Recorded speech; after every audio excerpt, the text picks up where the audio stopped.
Bueno, hoy vamos a comenzar con el arte de anemia.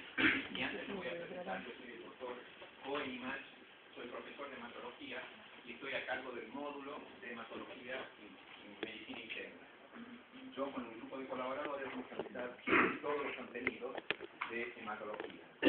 Hoy vamos a comenzar con uno de los desórdenes más frecuentes en medicina interna y el más importante que nosotros tenemos dentro de la hematología. Vamos a hablar de las anemias y el objetivo fundamental va a ser dar un marco teórico de conocimientos que a ustedes les permita, digamos, a lo largo de su vida profesional, encarar estrategias razonadas de diagnóstico y tratamiento.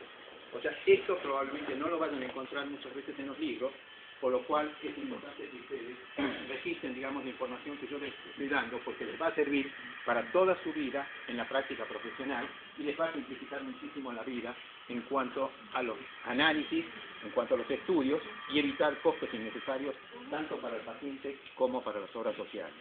La siguiente diapositiva. Cuando ustedes terminen esto, esta charla, van a ser capaces de realizar una tecnología extractiva del hemograma. Ustedes saben que el hemograma es uno de los estudios que más frecuentemente pedimos los médicos en nuestra práctica privada. Es uno de los elementos que nos puede brindar muchísima información para muchísima patología, tanto hematológica como no hematológica. Sin embargo, por inexperiencia o porque no sabemos apreciar, digamos, qué es lo que nos brinda el hemograma, perdemos muchas veces valiosa información. Entonces, lo que vamos a aprender a hacer es una tecnología del hemograma para que ustedes puedan usarlo en su práctica profesional. Van a reconocer las anemias más comunes. La idea es darles un algoritmo para que ustedes sepan cuáles son las anemias más comunes y cómo hacer el diagnóstico de cada una de ellas. Y luego, en ulteriores charlas, vamos a charlar sobre cada una de las anemias en particular. Y una de las cosas que más preocupa para aquel que está en el consultorio y que está en la emergencia es cuándo tratar una anemia y cómo tratarla a la anemia. Antes que nada, tenemos que definir, ¿no es cierto?, qué es lo que entendemos por anemia. Y lo que a ustedes les puede resultar muy fácil y muy sencillo, ¿no es cierto?, y lo tienen claro, les puedo asegurar que los hematólogos de todo el mundo no lo tienen tan claro, y nosotros muchas veces cuando hablamos de anemia, no sabemos exactamente cuál es el límite inferior en el cual nosotros vamos a decir que un paciente tiene una hemoglobina por debajo de lo normal y este paciente tiene una anemia. Entonces, esto no es tan sencillo si ustedes van a ver a lo largo de la charla que son las diferentes opiniones que existen en el mundo entero.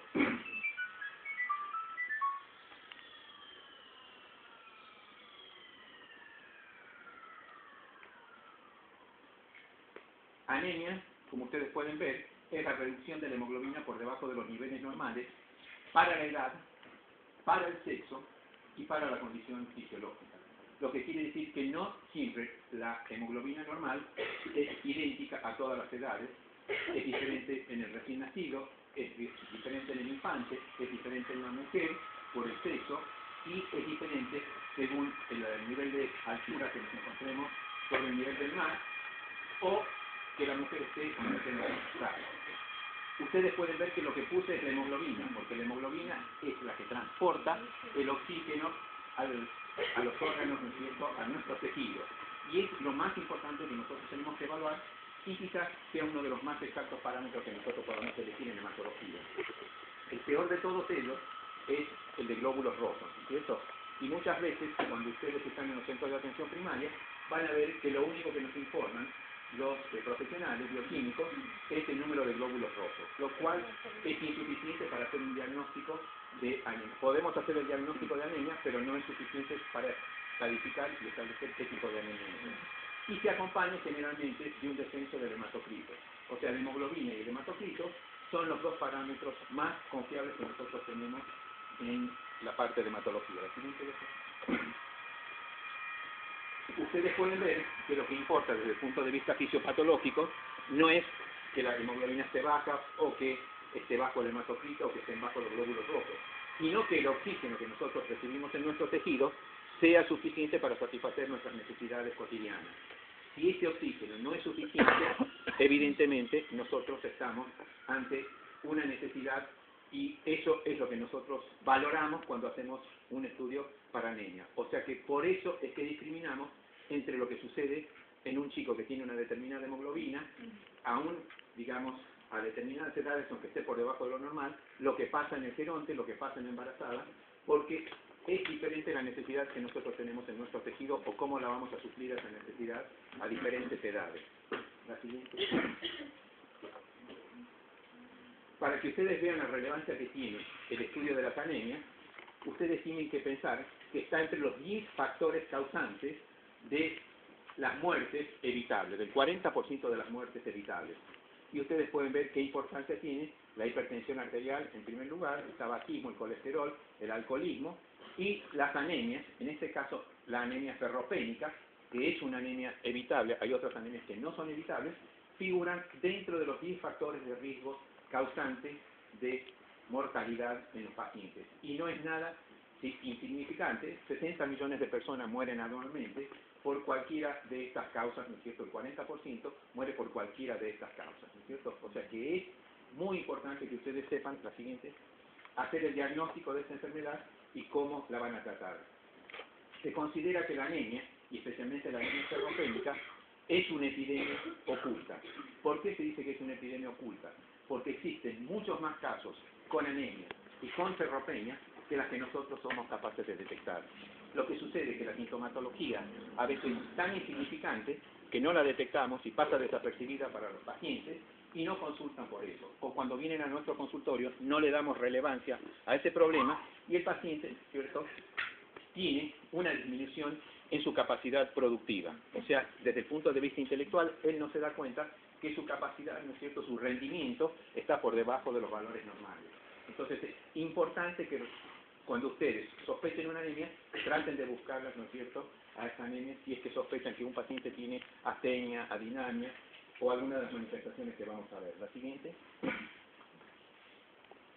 Una de las cosas que ustedes deben recordar, y esto es axiomático, ninguna anemia es trivial. Todas las anemias deben ser investigadas, porque no tiene importancia, digamos, si la anemia es severa, si la anemia es leve, sino la causa que la produce. Y existen anemias leves que son capaces de ser producidas por problemas graves, ¿no es cierto?, como puede ser una úlcera gástrica, como puede ser producida por un cáncer de colon, o cualquier tipo de neoplasia, ¿no es cierto? Es importante investigar. No interesa la profundidad de la anemia, la severidad de la anemia, sino buscar, digamos, la causa de la anemia. La siguiente diapositiva nos muestra que la anemia no es un diagnóstico, ¿no es cierto? Es el signo de una enfermedad subyacente. ¿Qué quiere decir esto? Que la anemia, el diagnóstico, cuando yo tengo un hemograma y diagnostico anemia, no tiene ninguna diferencia con una eritrosedimentación, no tiene ninguna diferencia con una proteína C reactiva, no tiene ninguna diferencia con la fiebre. Cuando yo tengo esos signos, busco cuál es la causa de esos elementos anormales. En la anemia sucede lo mismo. Nosotros no debemos conformarnos con el diagnóstico, digamos, con hacer un diagnóstico de anemia, sino que este es un signo que nos va a indicar que existe una enfermedad subyacente y que nosotros tenemos que buscar cuál es la causa, cuál es la etiología. Y si no podemos, por lo menos el mecanismo fisiopatológico de producción de esa anemia. En la patología hematológica, yo ya le dije al principio, es la más frecuente y más del 30% de los internados que nosotros tenemos en el hospital padecen anemia. El 70% a veces de los pacientes que consultan, ¿no es cierto?, ambulatoriamente, pueden padecer anemia. O sea, se dan cuenta de la envergadura que tiene este problema en la sociedad. La siguiente diapositiva. 30% de la humanidad se encuentra afectada por anemia, lo que significa que son casi 2.000 millones de habitantes en el mundo que tienen una anemia. Lamentablemente, a los países subdesarrollados es a los que más les toca, digamos, esta afección. 60% son por déficit de hierro y 50% de las mujeres y niños en los países en vías de desarrollo padecen de anemia o padecen un déficit de hierro, ¿cierto? O sea, ustedes se dan cuenta la importancia entonces que tiene la prevención, porque los países subdesarrollados lamentablemente no realizan. En nuestro país, afortunadamente, se realiza la prevención, ¿no es cierto?, incorporando hierro a la leche, incorporando hierro a los cereales, pero a veces no es suficiente y las personas más pobres no son las que compran justamente la leche fortificada ni los cereales fortificados, sino que compran lo que pueden. Entonces es importante investigar, digamos, la presencia de una anemia sideropénica, porque como yo les dije, involucra muchísimo la producción de cada una de las personas. Esto es lo que yo les mencionaba, que no se correlaciona con la importancia clínica ni la etiológica. La siguiente diapositiva. Si estamos hablando de anemia, entonces es importante que consideramos cuáles son los valores de referencia que nosotros tenemos, ¿no es cierto? Yo ya les dije que existe discrepancia en los diferentes lugares. Y los últimos estudios, ¿no es cierto?, que los hizo la Organización Mundial de la Salud, los hizo hace 40 años, y realmente no fueron estudios que van con las bases que nosotros tenemos en este momento de la medicina basada en la evidencia. Estos son los valores tradicionales que no son dictados por la Organización Mundial de la Salud, donde el hombre tiene 14 por debajo de 14 gramos y la mujer por debajo de 12 gramos, padecen, se dice que son anémicos. Sin embargo, si nosotros consideramos estos valores, 25% de las personas mayores de 65 años, o sea, los gerontes, van a estar anémicos.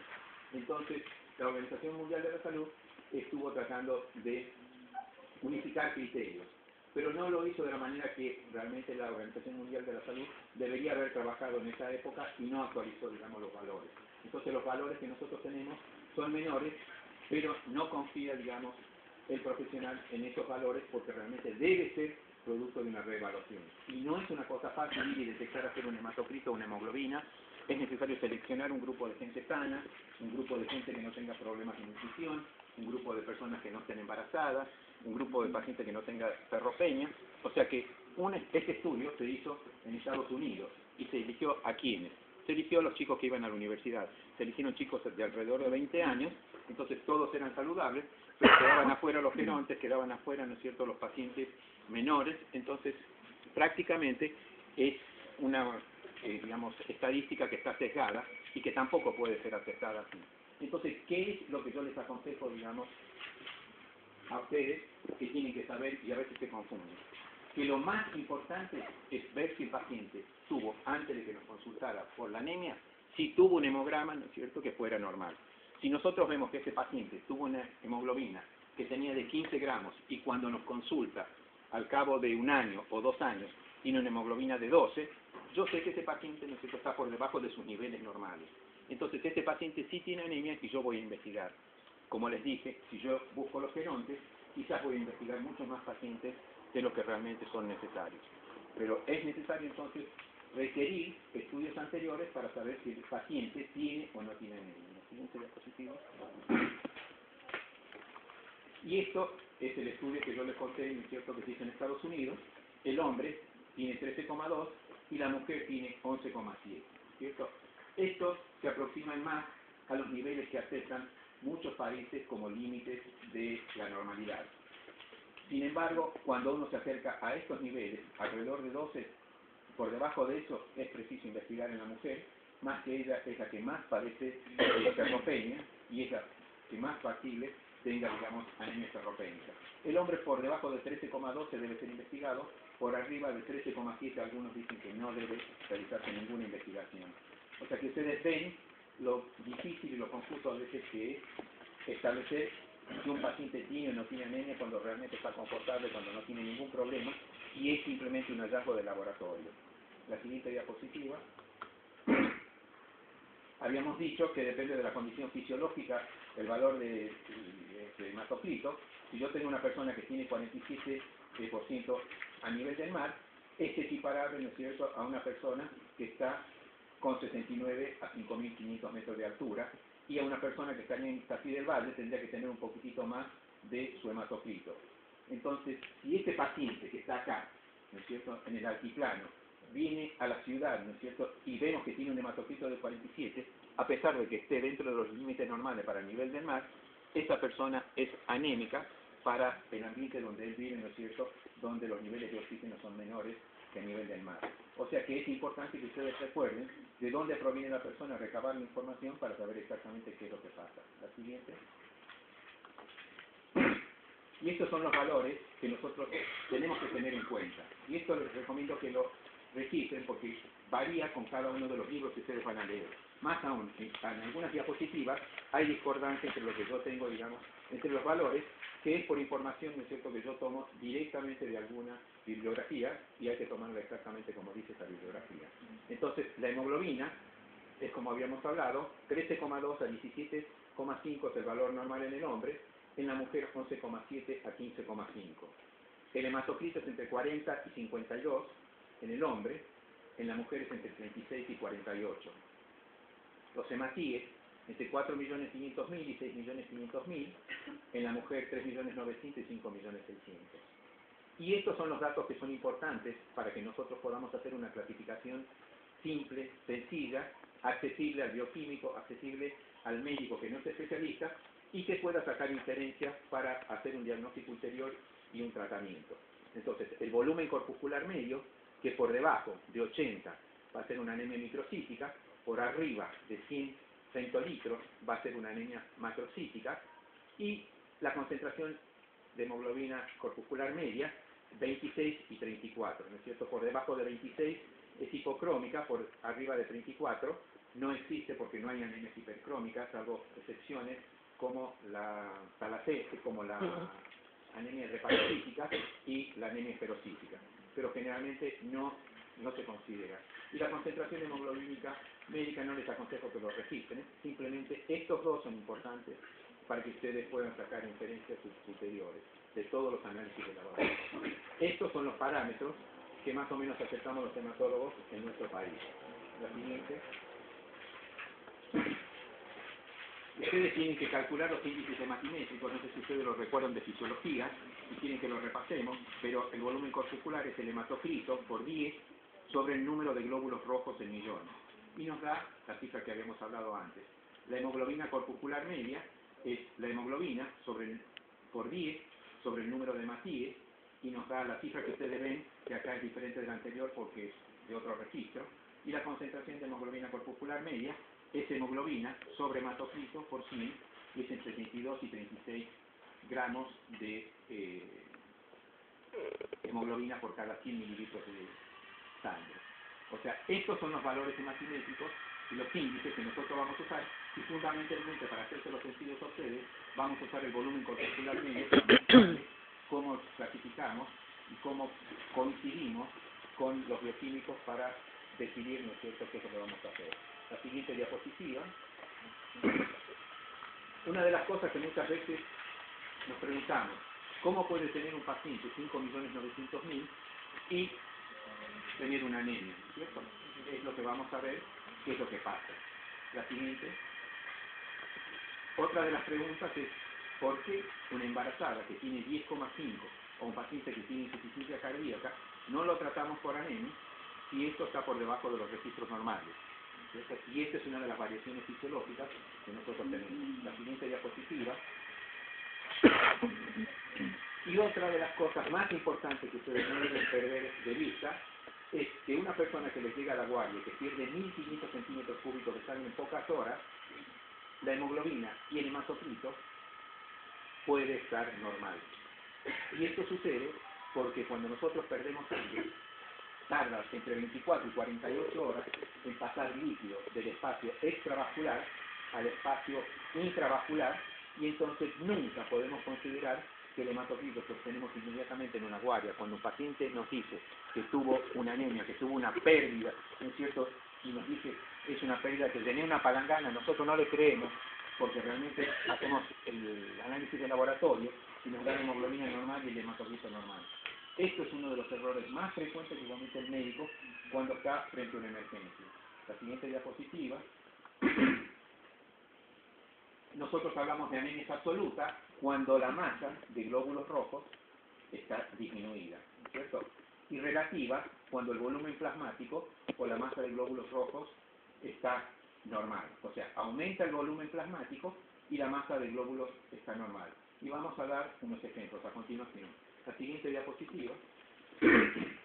Esto es una anemia espuria. Es una anemia aparente por aumento del volumen plasmático.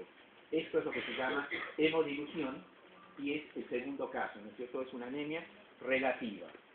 Entonces, ¿cuál es la circunstancia más frecuente que nosotros observamos esto? Es el embarazo.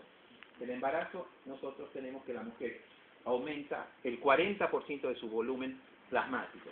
De ese 40% de su volumen sanguíneo, de ese 40% de ese volumen sanguíneo, gran parte es debido a un aumento del volumen plasmático y menos debido al aumento del volumen globular.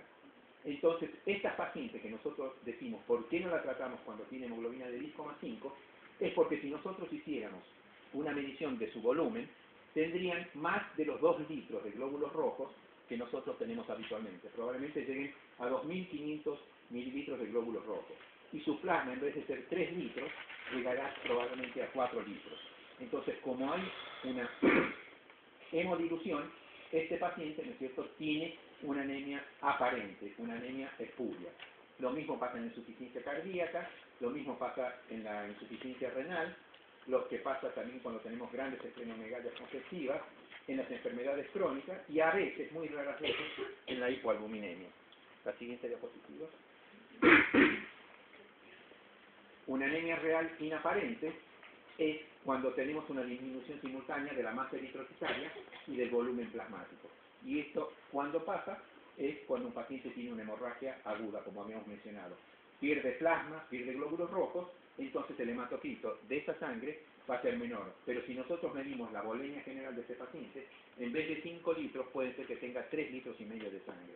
El hematocrito de eso nos está diciendo que está bien, pero que la volemia en general está disminuida. Y generalmente pasa en muchas endocrinopatías, ¿no es cierto?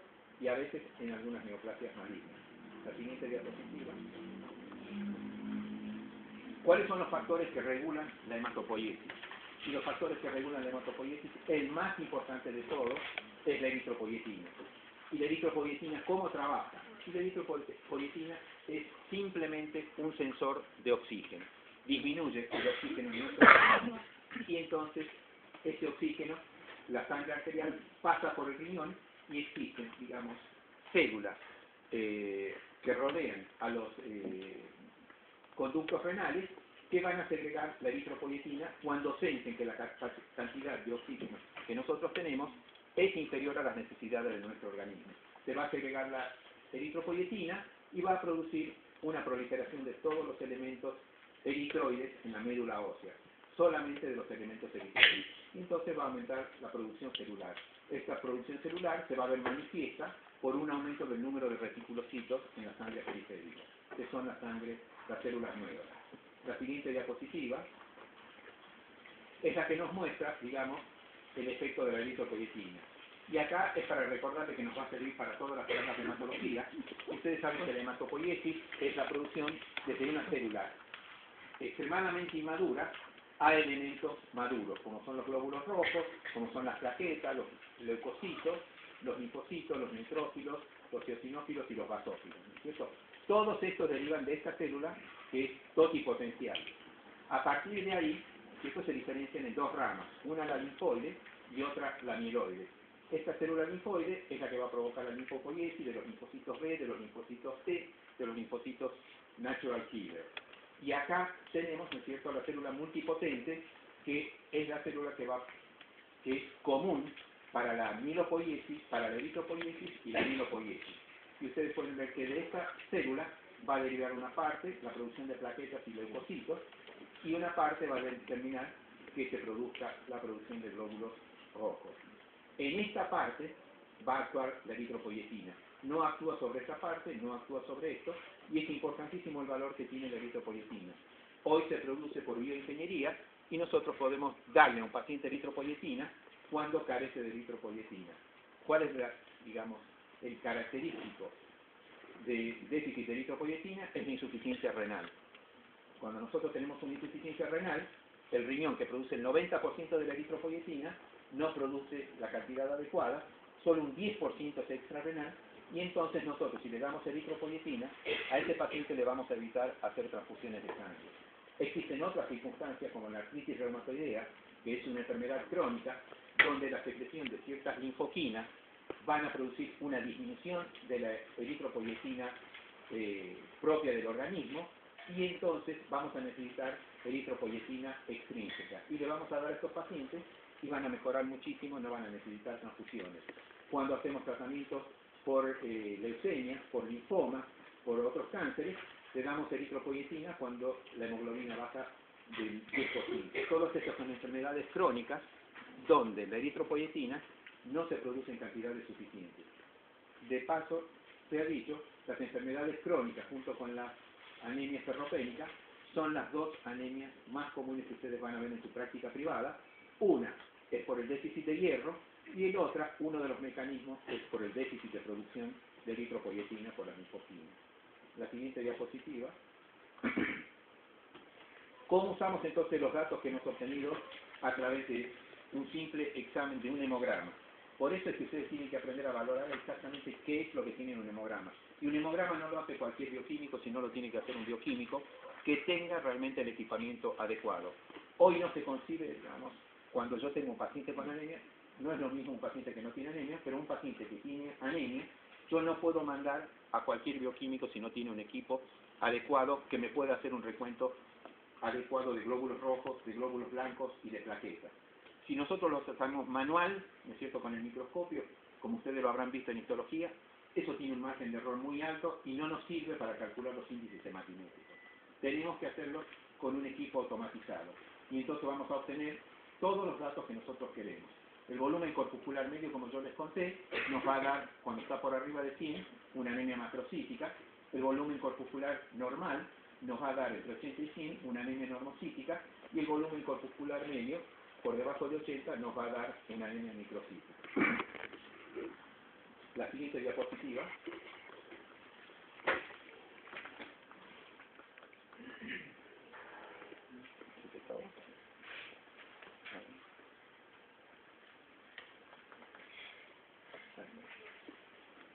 ¿Cuáles son los mecanismos que el organismo pone en marcha, ¿no es cierto?, cuando nosotros tenemos una anemia y, digamos, para no sufrir las consecuencias del déficit de oxígeno?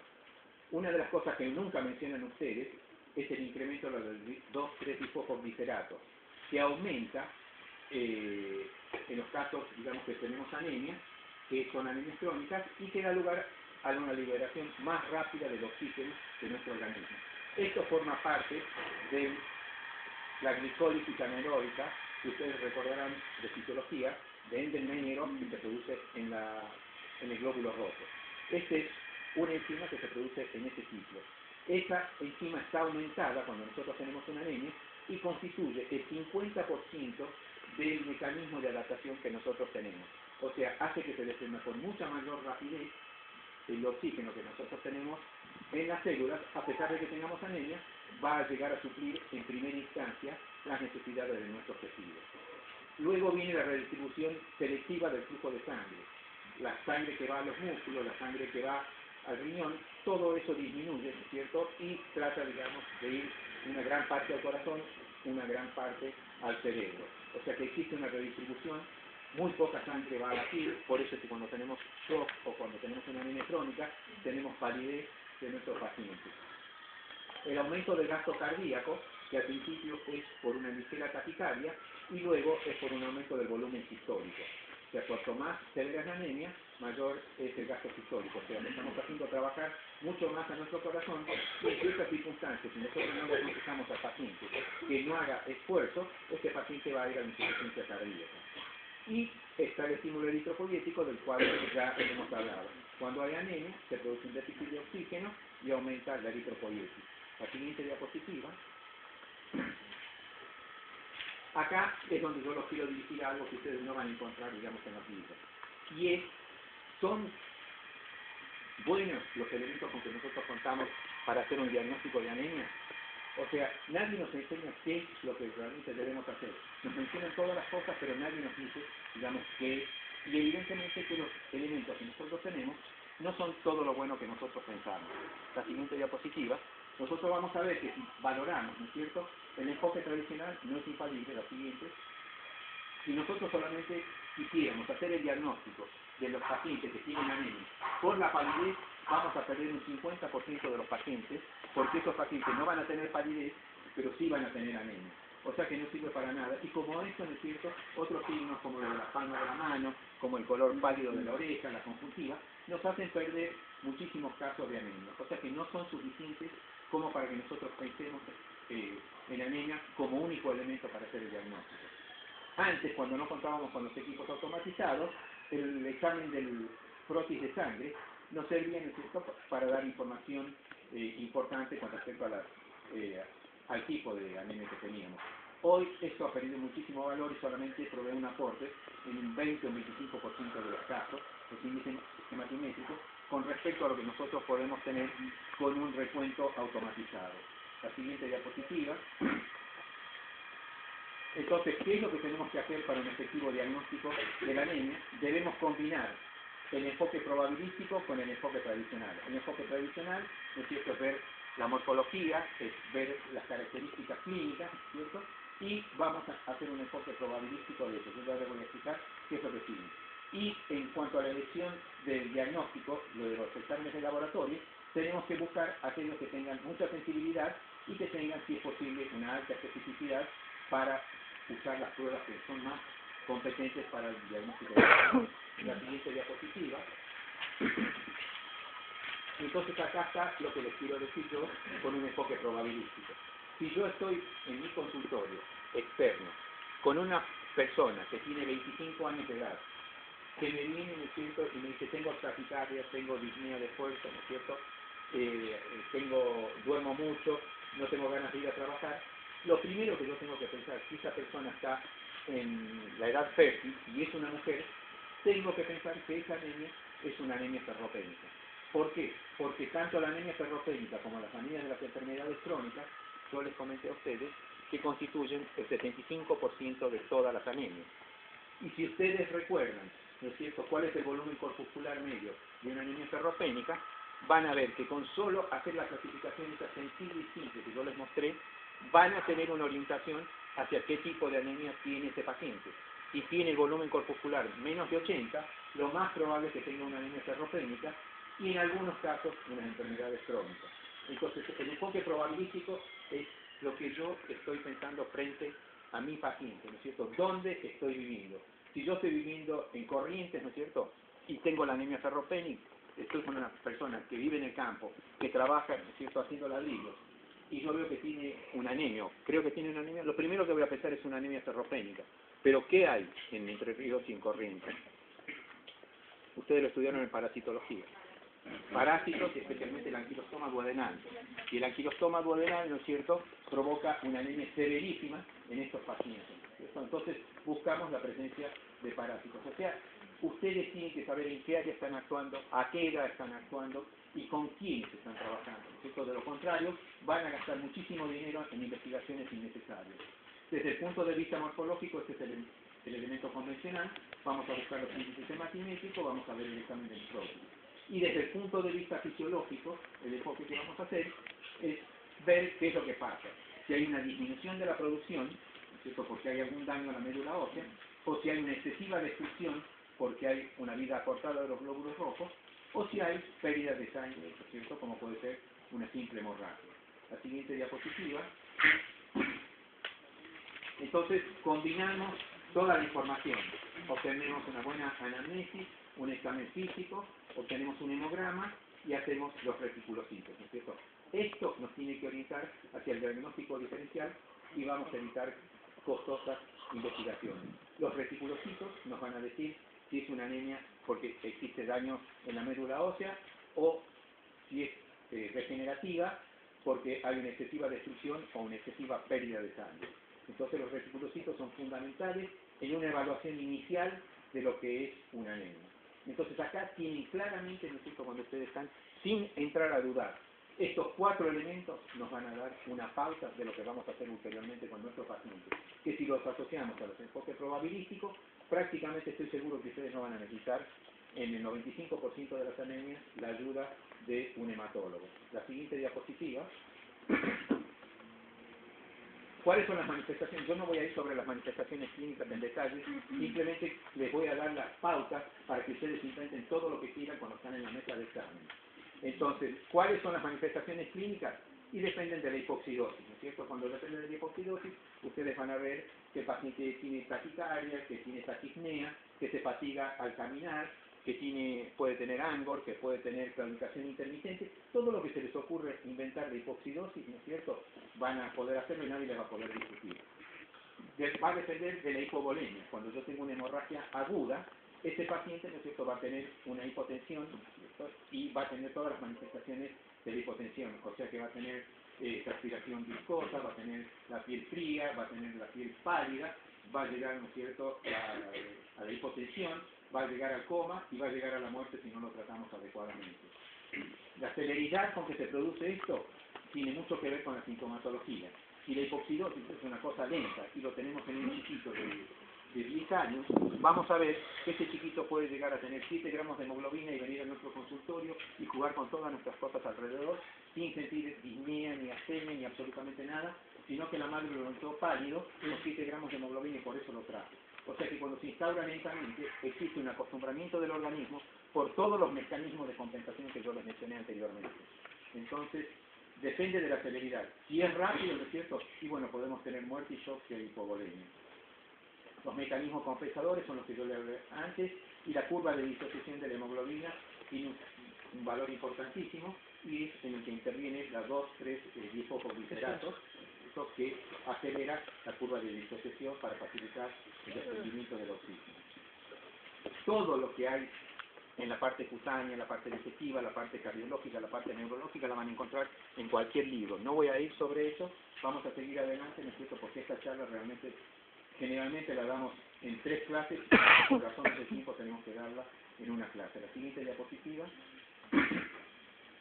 Este es el aspecto que tienen los glóbulos rojos normales. Ustedes pueden ver que son uniformes, que tienen solamente la tercera parte central, carente de hemoglobina, está pálido, ¿no es cierto? O sea, el glóbulo rojo mide 7 a 8 micrones y tiene un espesor en el centro de 1 micrón y en los costados de 2,4 micrones. Es por la forma bicóncava que tiene, que se adapta de la mejor manera a la función.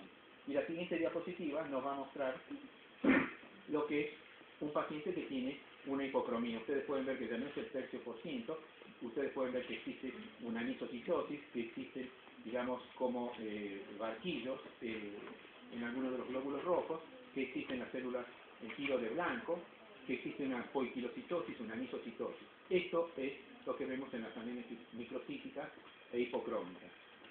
La siguiente. Con solo mirar, ¿no es cierto?, acá nosotros vemos células que son macrocíticas, que no tienen la depresión central, la palidez central. Estos son macrocitos, estos son microcitos y estos son normocitos. ¿Y qué les llama la atención de todo esto?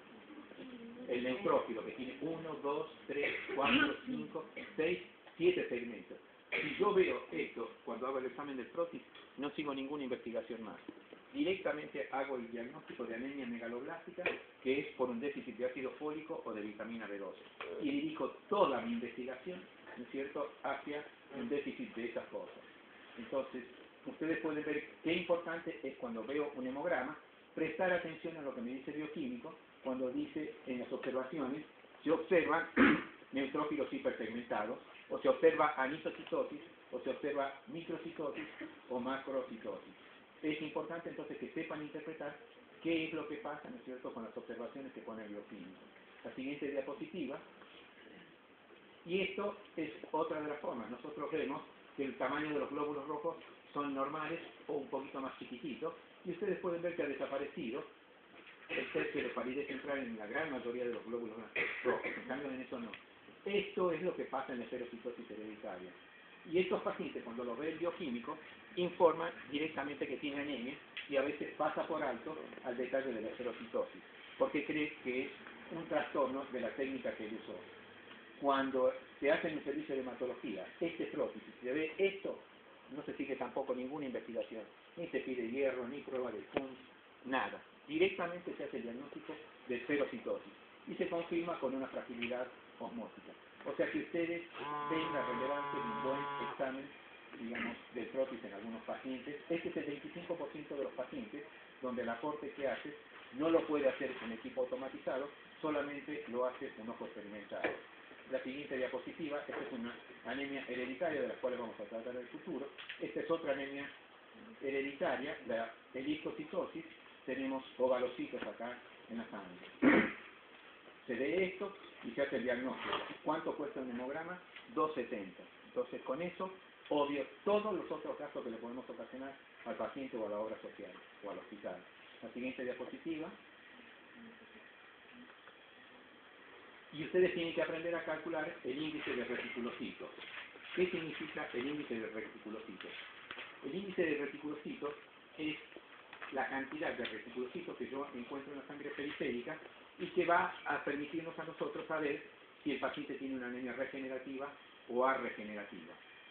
Se multiplican los reticulocitos del paciente por el hematocrito del paciente y se divide por el hematocrito que nosotros creemos normal para la edad y para el sexo de estos pacientes. Si nosotros tenemos ese índice de reticulocitos que normal es 1, quiere decir que acá no pasa absolutamente nada, que es lo que pasa en todas las personas normales cuando no tienen anemia. Cuando hay una anemia regenerativa, generalmente tenemos más de 2,5, más de 3. Y cuando tenemos una arregenerativa, quiere decir que la cantidad de reticulocitos que tenemos en la sangre periférica están por debajo de los normales. Si nosotros no hacemos ese cálculo de reticulocitos, vamos a cometer el error de creer que muchos de estos pacientes que no han sido corregidos tienen una anemia regenerativa, cuando en realidad tienen una anemia arregenerativa.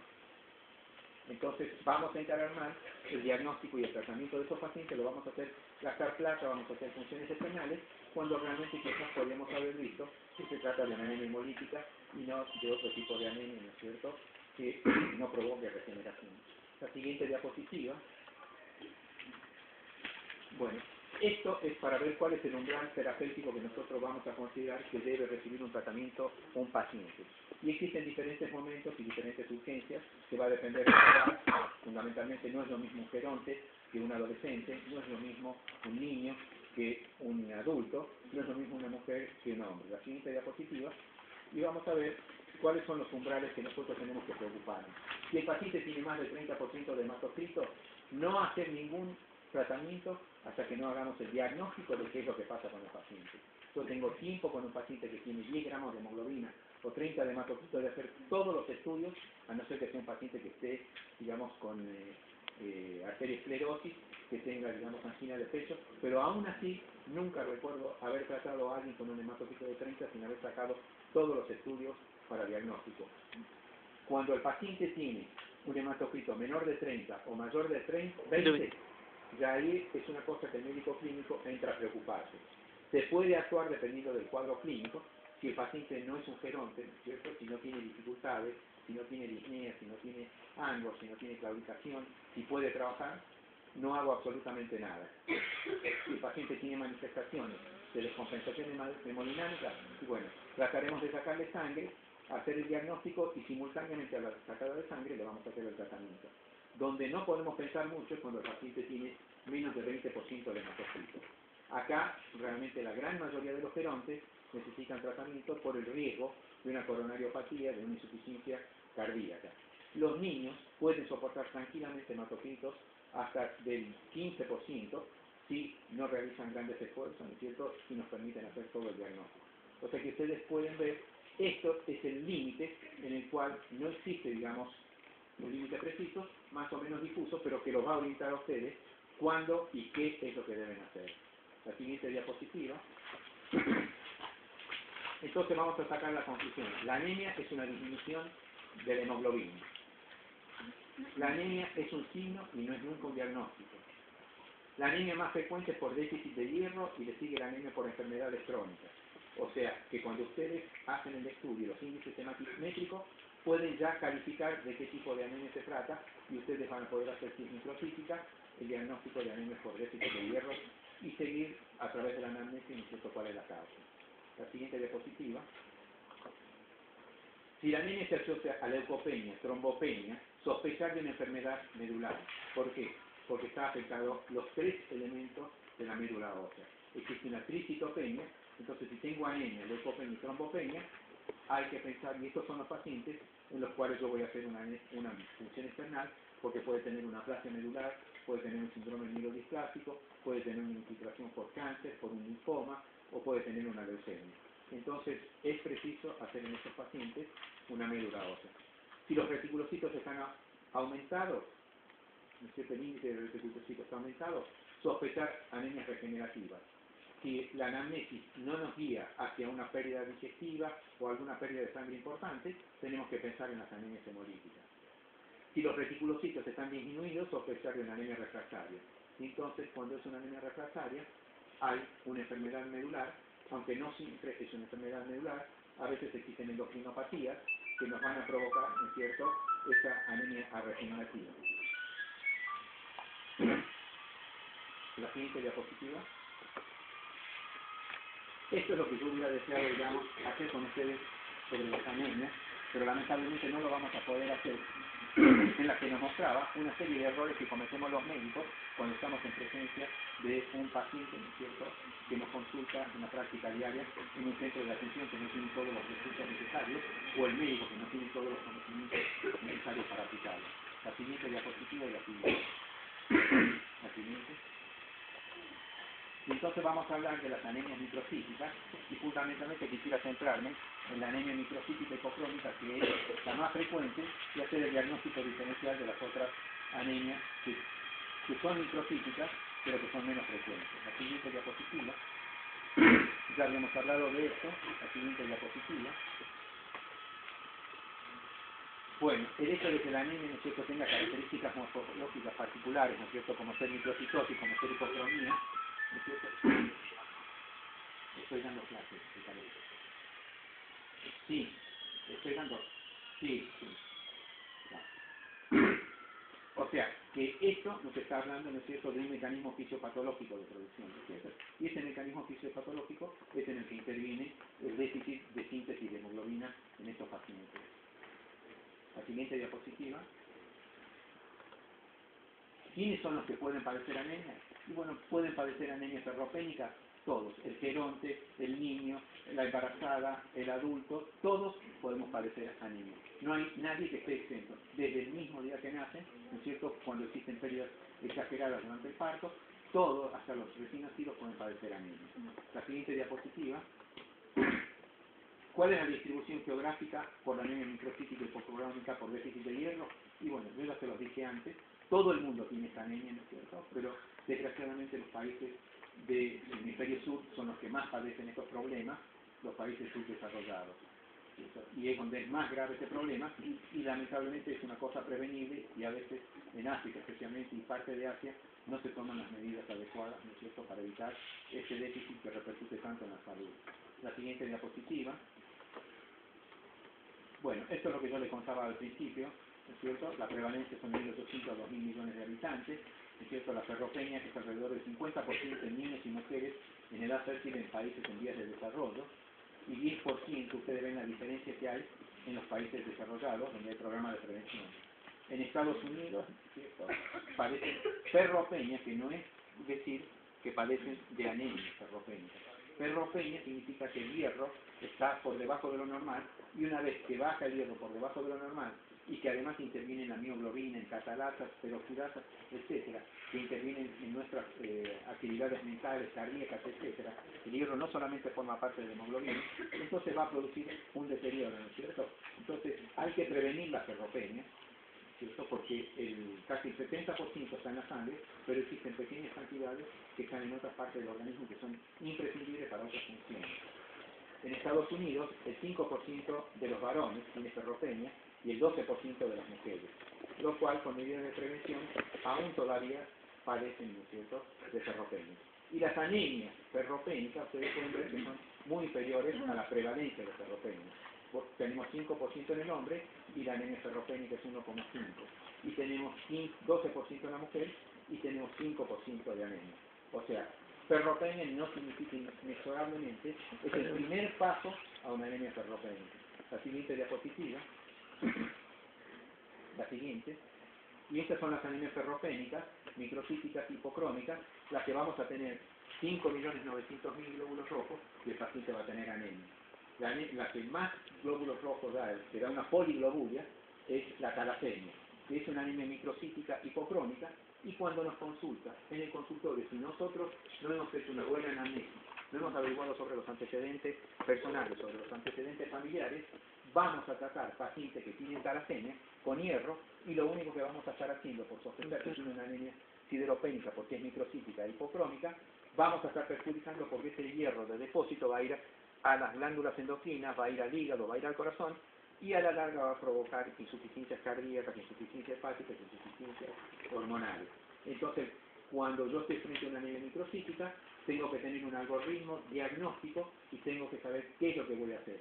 No juzguen al laboratorio que está mal si lo hizo por técnicas, digamos, que son adecuadas y empiecen a investigar sobre que pueda hacer otro tipo de anemia microcítica y no la más común, ¿no es cierto?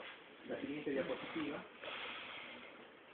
La microcítica se asocia al déficit de la síntesis de hemoglobina. El grado de ambas dependerá de la severidad del déficit de hierro. La siguiente diapositiva. La síntesis de hemoglobina requiere, ¿no es cierto?, hierro, que es el que interviene en las anemias sideropénicas. Requiere globina, que tienen que ser normales, y ustedes saben que las globinas, por lo que estudiaron en fisiología, tenemos la alfa-globina, la beta-globina, la delta-globina y la gamma-globina. Las que forman parte del adulto son en su gran mayoría alfa y beta-globulinas, ¿no es cierto? Y si nosotros tenemos déficit de esa globina, vamos a tener lo que se llama talasemia. Y necesitamos de las porfirinas, de las protoporfirinas, porque el hierro junto con las porfirinas van a producir el grupo N que se va a unir a la globina. Entonces acá tenemos las tres categorías más importantes de anemias microcíticas. Por déficit de hierro, o sea las anemias ferropénicas, por déficit de la formación de protoporfirinas, que son las anemias sideroblásticas, y las anemias por intoxicación con plomo, y las por déficit de globina, que son las talasemias, que constituyen el defecto congénito más diseminado en el mundo entero. Y lo que nosotros creíamos que hace 10 años, que no existía en Tucumán la talasemia, o talasemia minor, que es la talasemia menor, en nuestra provincia existen muchísimos pacientes que están siendo tratados con hierro porque no le hacen un buen examen de laboratorio con un equipo automatizado. Entonces, el médico cree que se trata de una anemia microcítica hipocrómica y los trata con hierro cuando es un defecto de las globinas y eso no tiene, digamos, tratamiento con ninguno de los elementos que nosotros conozcamos hasta este momento, salvo el trasplante de médula ósea. Pero lo que sí no se debe acelerar agregándole más hierro, digamos, a esta enfermedad. La siguiente diapositiva. Esto es para que ustedes recuerden cómo es la molécula de hemoglobina. Yo les dije, hay dos moléculas beta y hay dos moléculas alfa. Y ustedes recuerdan el 2,3-DPG, del cual les hablé, del 3-fosfoglicerato, se ubica en el medio de la molécula de hemoglobina. Cuando está presente la 2,3-DPG, hace que el oxígeno se escape rápidamente. Esta es la oxihemoglobina, se desoxigena rápidamente. Cuando está ausente, ¿no es cierto?, la DPG tiene una gran avidez por el oxígeno. Entonces ustedes pueden ver dónde se ubica la 2,3-DPG. El hierro se ubica en la molécula de globina, esto es lo que es imprescindible para que tengamos una hemoglobina normal.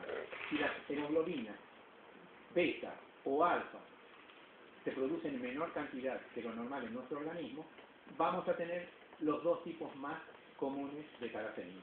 La talasemia beta, que es casi el 75% de todas las talasemias, y que es la más frecuente en Tucumán, y porque hay un déficit de la producción de beta-talasemia, de beta-globina, y la alfa-talasemia, que es por el déficit de alfa-globina, que es mucho menos frecuente. Entonces, es tan sencillo imaginarse, ¿no es cierto?, con este esquema, de dónde provienen cada una de las patologías que nosotros vemos con las anemias microcíticas. La siguiente diapositiva. Bueno, esto es sencillo, ¿no es cierto?, lo que puede parecer difícil.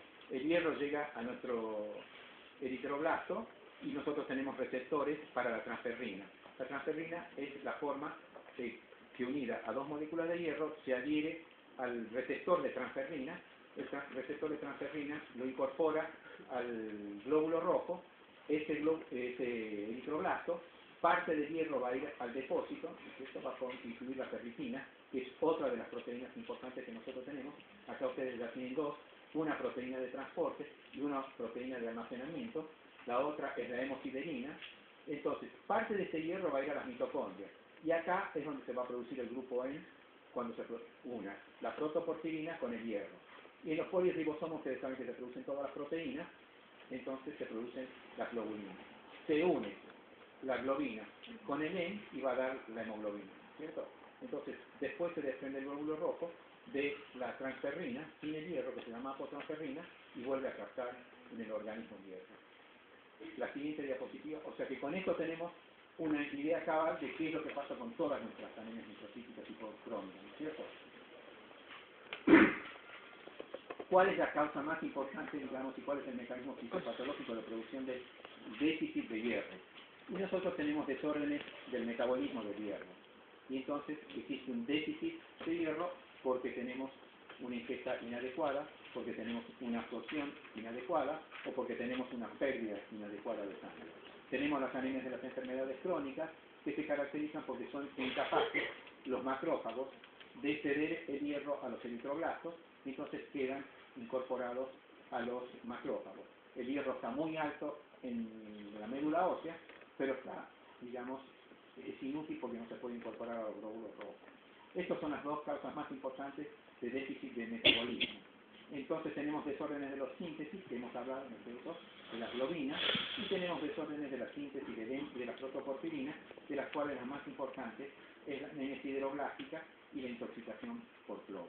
O sea que ustedes ven que este grupo, que es el grupo más importante de todas las anemias que nosotros podemos tener, tienen mecanismos fisiopatológicos muy sencillos. 75% son producidos, ¿cierto?, por un déficit en el metabolismo, un porcentaje menor por la talasemia, que es una hemoglobinopatía adquirida, y estos son mucho, pero mucho menos frecuentes que las dos anteriores. La siguiente diapositiva. Y acá vemos entonces cuál es el mecanismo que nosotros tenemos en nuestro organismo de homeostasis de hierro, ¿cierto? En condiciones normales, el hierro penetra por nuestro estómago, en la dieta, el jugo gástrico con su ácido desdobla el hierro que nosotros nos llega con las verduras, con las leguminosas, con la carne, etcétera, y desdobla y llega en estado ferroso al intestino. El hierro tiene que recordar que se absorbe en el duodeno y en la primera parte del yeyuno, por lo cual cuando ustedes utilizan formas de depósito, el hierro no es liberado en el estómago, no se absorbe ni en el duodeno ni en el intestino, y se va a pasar al intestino terminal donde se absorbe una cantidad de exigua. Cuando ustedes traten a los pacientes, nunca deben usar los de formas gradumet que se liberan de liberación retardada, porque el hierro se va a liberar en la parte terminal del intestino donde no se absorbe. Se lo van a vender todos los visitadores médicos y todos los laboratorios y no sirve para nada. El hierro más sencillo, que es el sulfato ferroso, es el que mejor se absorbe y se absorbe en la primera parte del duodeno y la primera parte del yeyuno. Nosotros ingerimos con toda la dieta alrededor de 15 miligramos de hierro elemental, pero solamente se absorbe el 10% del hierro que nosotros comemos. Y esa es la capacidad que está regulada por el intestino. O sea, comemos 15 miligramos de hierro, pero solamente se absorbe 1 a 1,5 miligramos por hierro. Aparte del hierro que nosotros comemos y que es expulsado, normalmente si no comiéramos nada de hierro, todos los días perderemos 1 miligramo de hierro. O sea que existe un equilibrio homeostático, ¿no es cierto?, entre lo que ingerimos y lo que eliminamos. El hombre no tiene problema. Todo lo que come lo elimina, ¿no es cierto?, y por eso el hombre tiene menos anemia ferropénica que la mujer que está en edad fértil.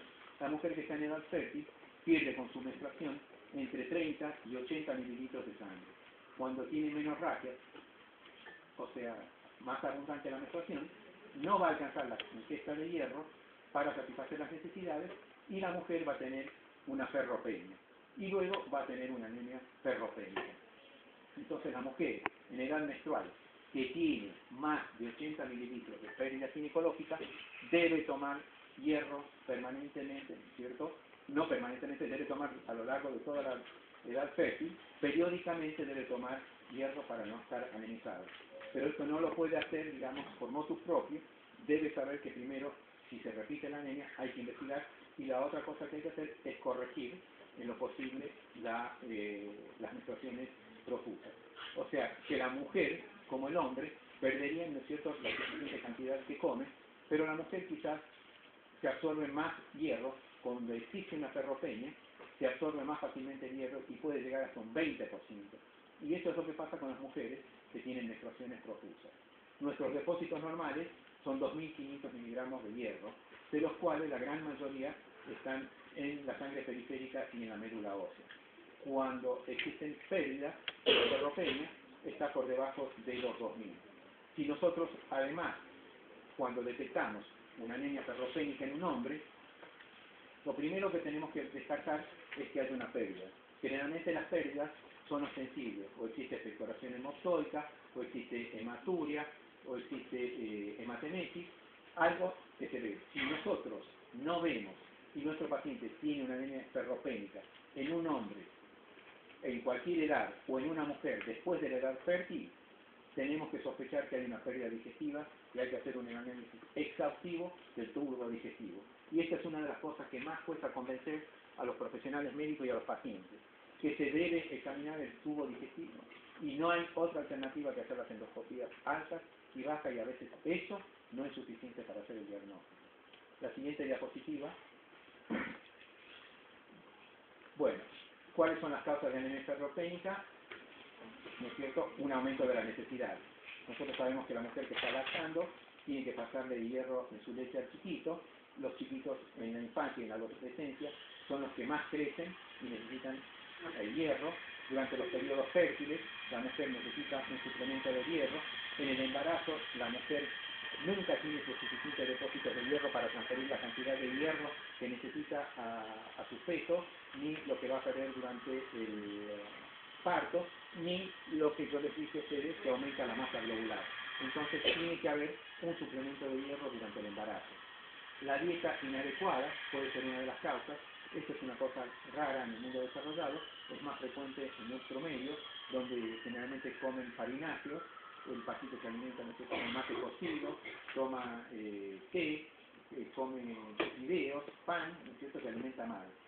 Cuando hay problemas de mala absorción, porque se hizo una gastrectomía y no hay suficiente ácido clorhídrico, en los pacientes que tienen una enfermedad celíaca, que no se absorbe perfectamente bien, o aquellos que tienen una alteración del hábito alimentario, como una pica, ¿no es cierto? Ustedes saben que hay personas que no sabemos perfectamente qué es lo que viene primero, si la pica o el déficit de hierro, pero cuando ustedes vengan una paciente y le diga, doctor, tengo ganas de comer hielo y no ceso de chupar hielo aún en invierno, ni le pidan los estudios, porque esa persona tiene un déficit de hierro acentuado.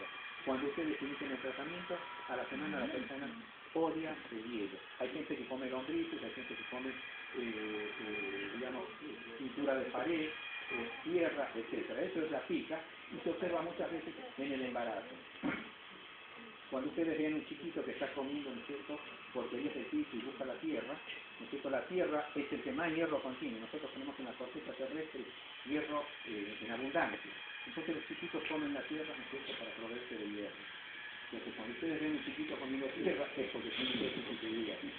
Pérdidas por hemorragias, ¿no es cierto?, que puede ser a cualquier nivel, no hace falta que yo les mencione, cualquier hemorragia va a provocar la pérdida de hierro.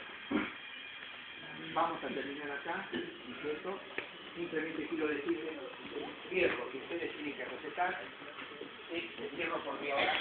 No se debe dar el hierro por vía parenteral porque tiene efectos, digamos, indeseables, como puede provocar fiebre, dolores musculares, abscesos, y lo más grave son efectos anafilaxis, que puede provocar la muerte en el 1% de los casos.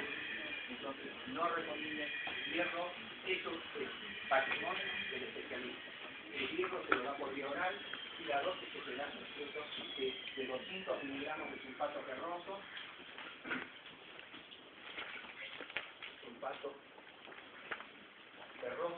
que es el más barato, cuesta 10 pesos las 80 grajeas, ¿no es cierto?, y lo provee el sistema provincial de salud sin que tenga que pagar absolutamente nada.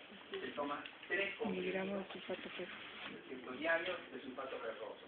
El paciente a veces no tolera, esto lo tiene que tomar alejado de las comidas, porque todo lo que nosotros comemos pone en riesgo, especialmente la leche, el té, el mate cocido, el café, de uno al hierro, y entonces impide la absorción. No es que impide definitivamente, pero el hierro que lo necesita eso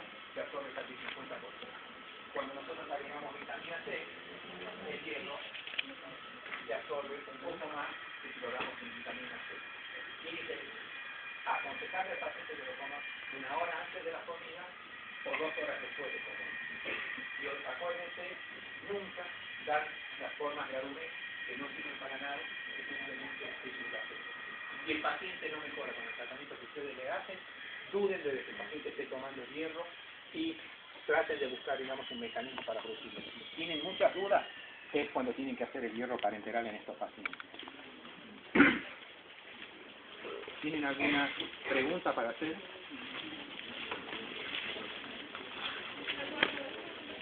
¿Ninguna pregunta?